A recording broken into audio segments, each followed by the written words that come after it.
Hey, it's Clay, and this will be a video chart on ticker symbol PBI. We will take a look at the 30-minute time frame. I very clearly have a cold, so I appreciate your patience with my voice. Real quick, what do I mean by 30-minute in case maybe you're new to charts?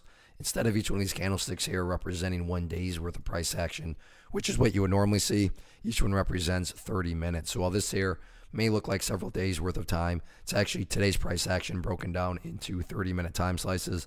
I like to do this time for Anthony does a good job of telling the quote-unquote story of the price and then makes mapping out where levels of support and resistance a bit easier to see.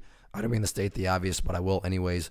Very nice movement today, not only from the price action perspective, but you look down here at the volume and well above average volume on the day. So a lot of eyeballs on this one. So let's map out some areas of support and then we can talk levels of resistance. So the first area of support is what I would call the ideal level. You say, hey Clay, what would make this chart look the best going forward? And that would be if the price can stay up there above $7.70. Now, don't get me wrong. If the price does fall below $7.70, I'm not saying the entire chart's destroyed or ruined or anything like that. But yeah, if the price could manage to stay above there, that would definitely be a huge sign of power going forward. Taking a step back and looking at things from more so the big picture point of view, that is where the purple line here comes into play. The famous 50-period simple moving average, keyword being moving. As time goes by, that line is going to move itself higher and higher. So a very basic yet highly effective way to judge the health of the move. That right there being defined as the move. Just watch that purple line. As long as the price stays above that line, as the line itself moves higher and higher, then the bulls are in full health, the bulls are in full control. However you can best visualize that, that is what's being represented. Again, yeah, staying above 770 would be great.